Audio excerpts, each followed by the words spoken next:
Welcome to One Brain Ops, and welcome back to One Brain Ops chess content.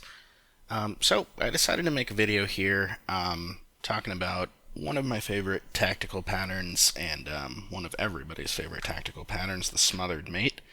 And yeah, let's go ahead and talk about it. I've been fortunate enough to have a few of these come up in my games over the years, and we're going to look at what the Smothered Mate is and then some examples here. So let's go ahead and dive into it here. So, what is the Smothered Mate?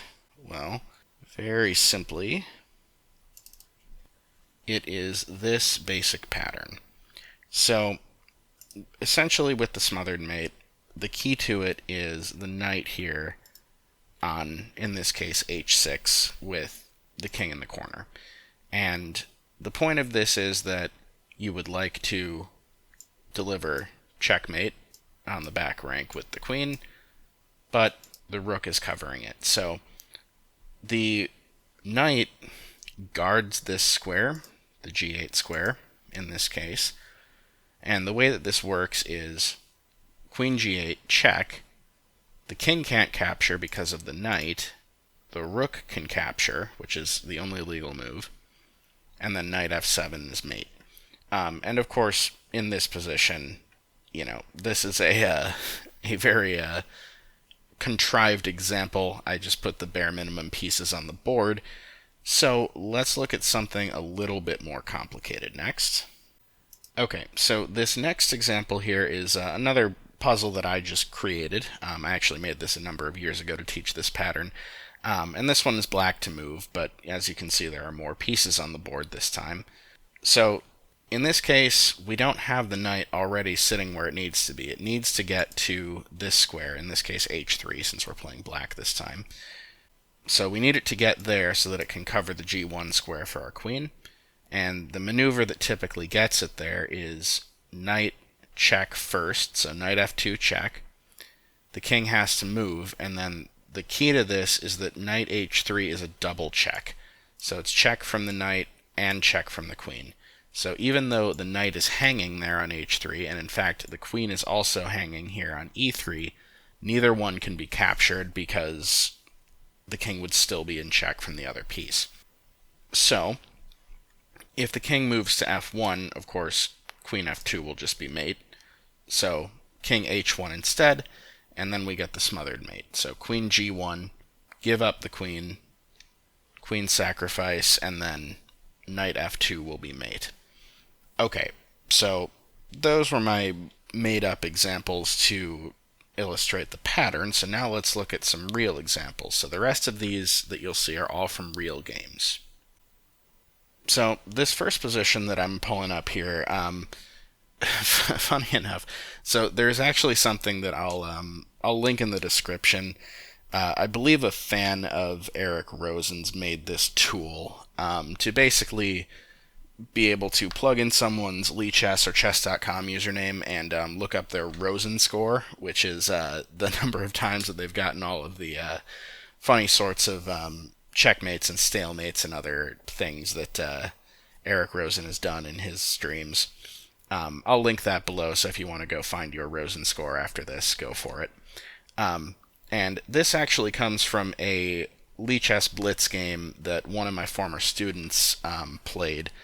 Occasionally I will go and just look up my own Rosen Score and some of my friends and students and things. So credit to Darren, my former student, for playing this game as black. So go ahead and pause the video if you want. It's the same pattern that we've been looking at, so go ahead and pause the video, see if you can find the checkmate for black here. Okay, so if you found it, congratulations. As I said, it's the same pattern. So knight f2 check first, king g1, and then again the double check. So even though, once again, just like in that last example, the knight and the queen are both hanging, neither one can be captured because of the double check. And again, king going to f1 will just result in queen f2 mate. So king back to h1, queen g1 check, rook takes, and knight f2. So Darren managed to find that in a blitz game. The next example is going to be from one of my own blitz games. Alright, so this is going to be our next example. So, as you can see, just by kind of looking at the position, I had black here in this game. I was getting completely destroyed. The funny story is that I was actually at Six Flags Great America when I played this game. I played this on my phone on Lee Chess, and I was in line for Aquaman Splashdown when I played this. And I got rather fortunate here to not only avoid losing this game, but to actually win it. Now, if my opponent, if white just captures the knight here, I am dead lost. I have no chance. I'm down a piece, and I mean, my king is wide open here. I'm going to get checkmated pretty shortly. My opponent was looking for a fast mate attack, and instead of capturing the knight, my opponent played bishop to h5. So, attempting to capture here. So, if I don't answer this, there is indeed a problem here. But go ahead and pause the video and find the best move for black. Alright, so once again, it's the same Smothered Mate pattern here that we've seen. The added wrinkle this time is that it does require an extra move to deliver check with the queen. The queen is already in position here on the correct diagonal. We just have to get this c-pawn out of the way. So the first move is c4 check. In this case, the king can't even go to f1 because the rook covers it. So king h1, only move. Knight f2 check. King back to g1, and then again the same double check, so the knight is safe. But that's not actually the best move, so an extra bonus point to you if you found the slightly faster checkmate here. And Fritz is going to yell at me when I do this, but I'll show it. Warning, all opponents. Fritz has the white pieces. Yeah, that's Fritz again. So yeah, if you found this slightly faster mate, yes, knight to d1 actually does cut off the rook's path to f1. So rook f1 is actually mate one move faster this way. Your mummy know you're checking strange computers? I don't think I've ever heard that comment from Fritz before. Anyway, backing up. So yeah, following the Smothered Mate pattern is one move slower. I did not see the faster mate in the game. This was a blitz game while I was at an amusement park. So I played knight h3, king h1, queen g1, and knight f2 mate. So yeah, that was that example. And now we're going to look at actually a full game here. So I'm going to show you the next one here. So I've got two more examples, and both of these last two actually occurred in over-the-board tournaments. So this next one that I'm going to show you here, I had white. This game was played back in 2015, assuming that I recorded all of that game data correctly years ago. So yeah, 10 years ago now. But in any case, let's look at the game. So I had white in this one. This was back when I was still playing e4. And we get e6, a French defense, d4, d5. Now, I will actually say I really like playing against the French defense. I don't get to anymore because I play d4 now. But I really always like playing the Tarrasch variation against the French. I had a lot of success with it when I was playing e4, and once I learned this line and understood some of these positions, I never had trouble playing against the French. So my opponent does play an unorthodox third move. The main moves here are either c5, just going after the center right away, undermining it, or knight f6, which black will usually end up playing c5 within the next few moves. My opponent plays a6, which is unusual. Not, like, terrible or anything, but not a main move. So I just continue developing. Bishop d3, c5. So this is black's main idea, just go after the center.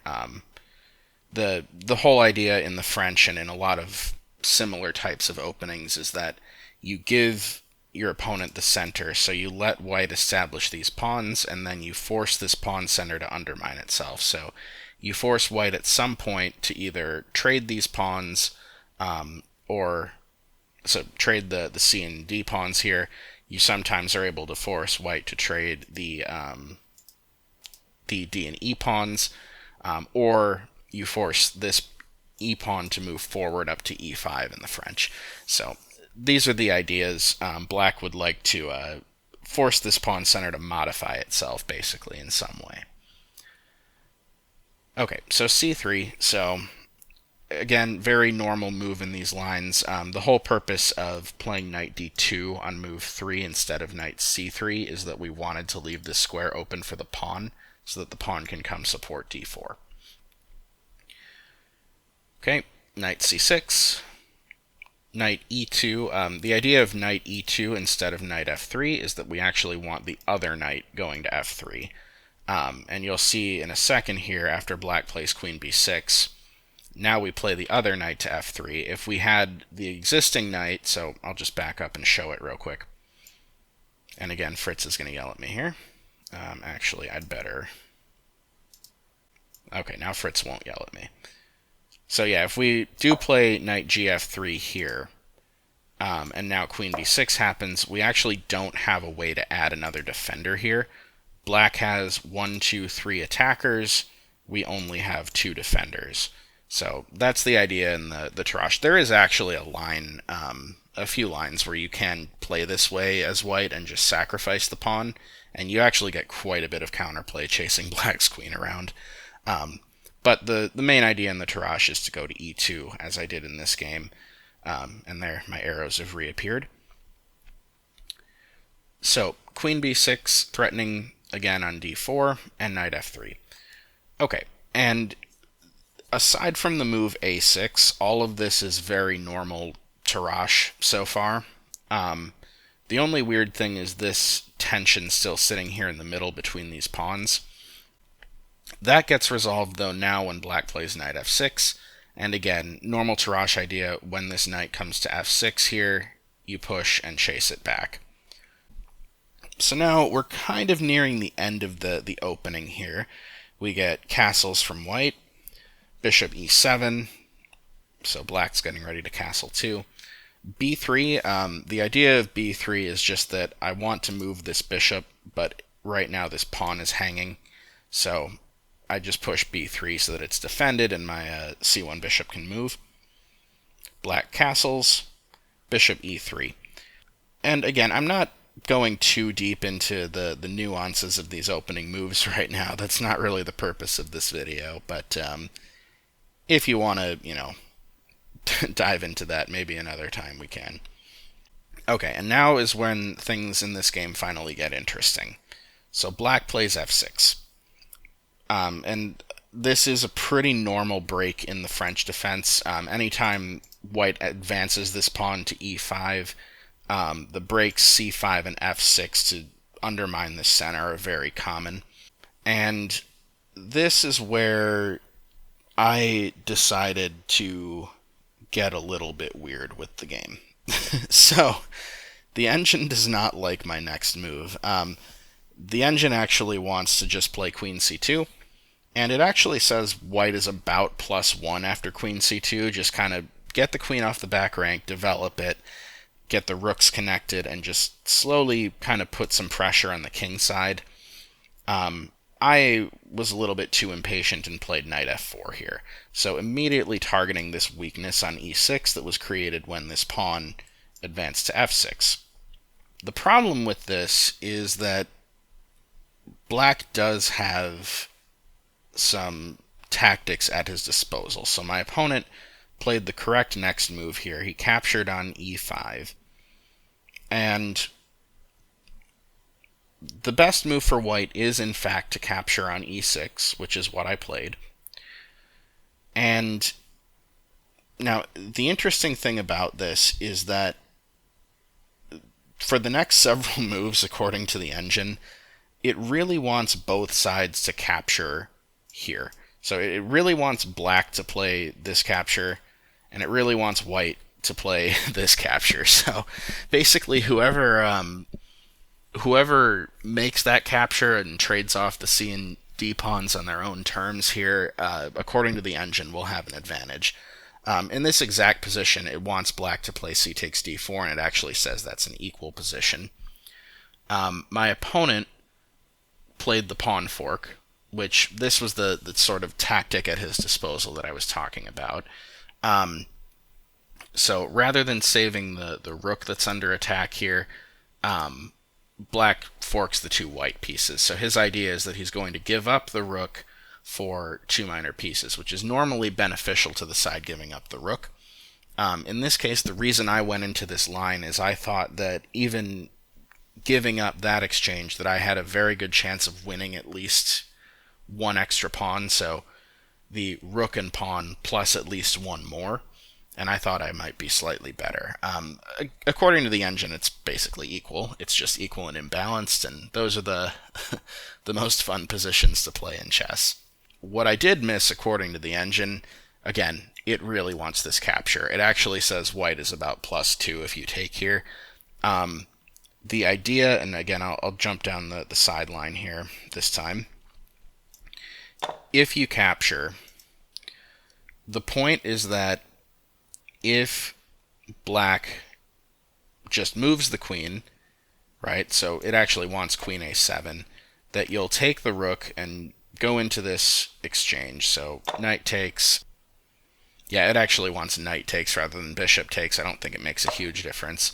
But the point is that now, after that, black is going to be left with some sort of weakness in the center. So you can actually take this with the bishop, because you're going to be losing one of these 2 pieces. The engine actually prefers to just retreat, and then after pawn captures, bishop captures, it basically just thinks that white is better because this pawn is going to fall. And in fact, looking at it, it looks like it falls immediately because it's attacked twice now. And it's true that the c5 pawn is also going to be captured, this pawn here. The problem is that this pawn already captured another pawn. Remember, this all started with d takes c5.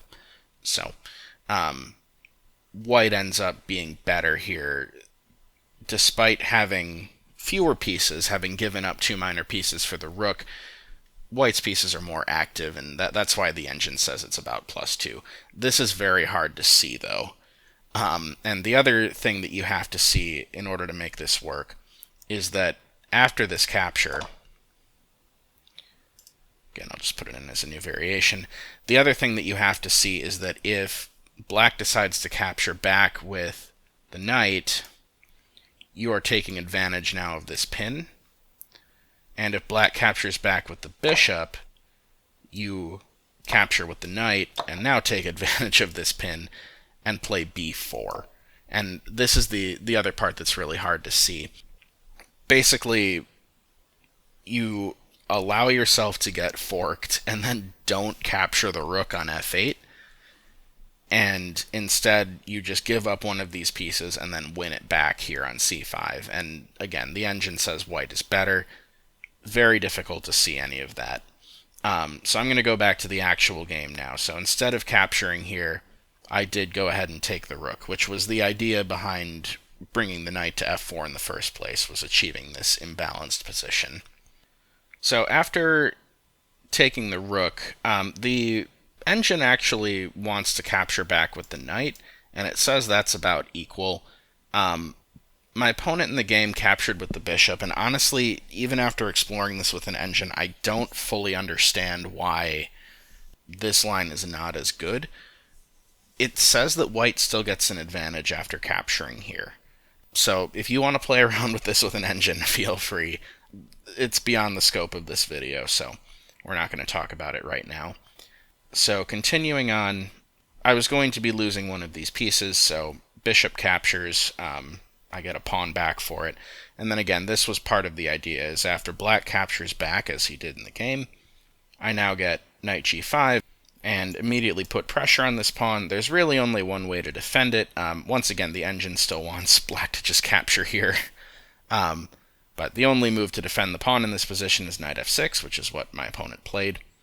And in this position now, I played something tricky. Once again, the engine wants me to capture here. But I didn't play that. I played the move b4. And black is slightly better here if he finds the right move, but my opponent actually missed a threat here. So my opponent played c takes d4. Now you may pause the video and find the best move for white.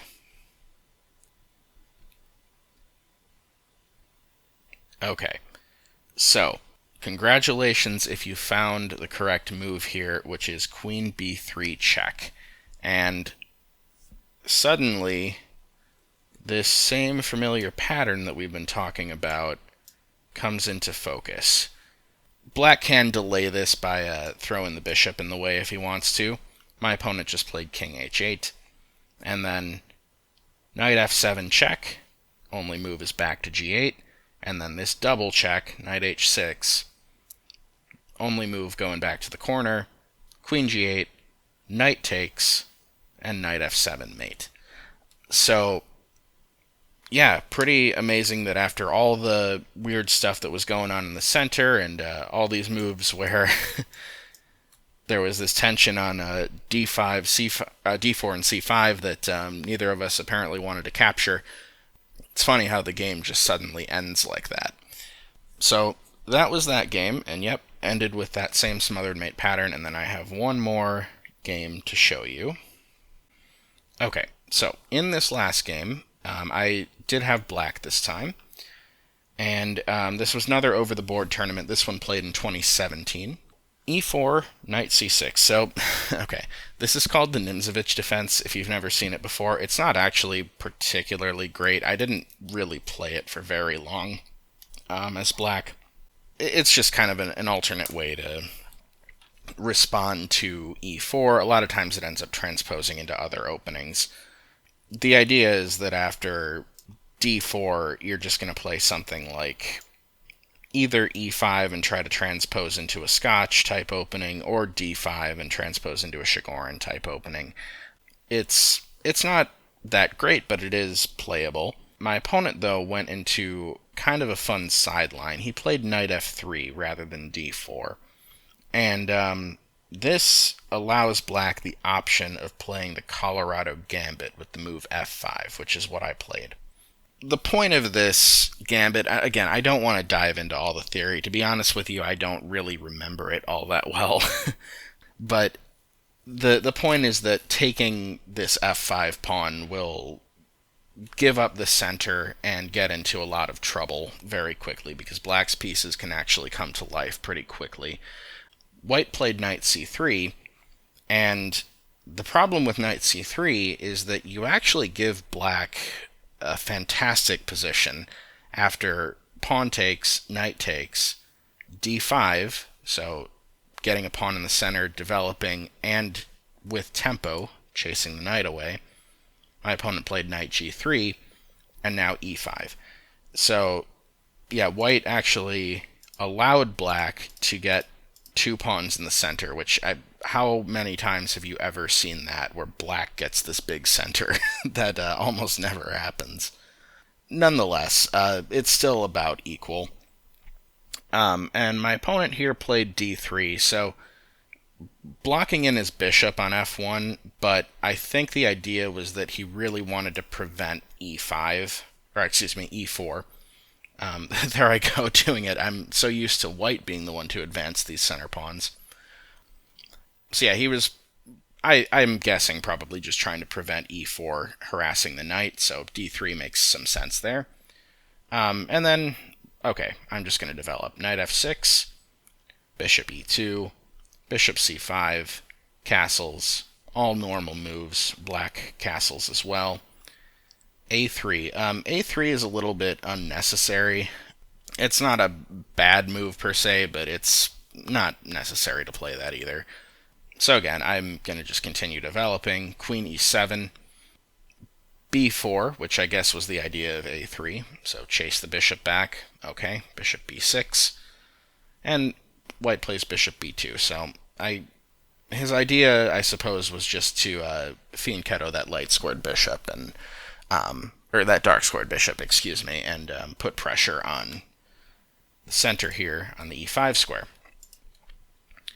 Okay, so continuing, bishop g4, more developing, rook e1, more developing, and rook d8. So if you just kind of pause here and look at the position, the opening is over essentially at this point. Black has developed every piece. The rook on f8 managed to get onto an open file just through castling because that f-pawn got traded off so early. The a rook is now onto a good file. The queen's off the back rank. And white is lagging behind in development, but not too severely. The engine actually says this is about an equal position. Black has a very, very slight edge according to the computer. And here, my opponent thought that he had a very clever move, a very good tactic that, to be fair, for several minutes after he played this move, I thought that it was a very clever tactic. He played knight takes e5, and I thought that I had just lost a pawn. And the reason for that, I'll just kind of explain the tactical idea. So right now this knight is only defended once, right, just from the bishop on b2. That's why it didn't look like it could be captured, because there's two defenders, the queen and the knight, watching this square. Okay, the problem is that there's a discovered attack. When the knight moves, the bishop sees the black bishop on g4, and so if I just go ahead and capture this knight, the bishop is going to be hanging. So, for example, you could see a world where knight takes, bishop takes, queen takes, and then bishop takes g4, and it's been an even trade except that white won that pawn. So erasing some arrows here. The other problem is that if I, as black, capture on e2 first, whichever piece recaptures, either the rook or queen, will then be defending the knight. So it adds a second defender, and now I can't win material back by capturing on e5. So it really does appear that black has just lost a pawn. White found a good tactic to come out of this opening with an advantage. But that is not actually the case. In fact, black is now winning. So go ahead and pause the video. This is a tough one, but go ahead and pause the video and find the only way that black gets out of this and, in fact, ends up with a winning advantage.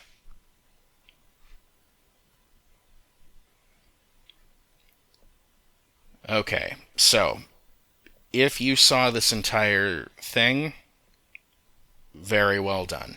I'm curious to know, and maybe leave a comment, how long it took you to solve the entire thing if you saw it, because in the game, I spent about 15 minutes off of my clock calculating all of this. And to be fair, the first several minutes there were me going, oh my god, I lost a pawn, how did I blunder a pawn? Well, in fact, I didn't blunder a pawn. It was defended by tactics. I just had to find the tactics. So, here's the only sequence that works here. Knight takes e5. So, okay, we capture the piece that white sacrificed, sort of. White captures back with the bishop. We capture back with the queen. And bishop takes g4. So this was white's whole idea, is that so far in this exchange, white has won a pawn. Not only that, there's also an attack on the black queen. But there's more to this position. The critical move in this, and the move that punishes white's mistake, bishop takes f2 check. Now, if the king just moves, so of course we're going to see we're going to see what happens after king takes f2. But if the king just moves to either h1 or f1, we can just take this rook. And now we're at least winning in exchange, probably quite a bit more, because our queen is no longer under attack. We've also got the idea of the knight capturing here on g4.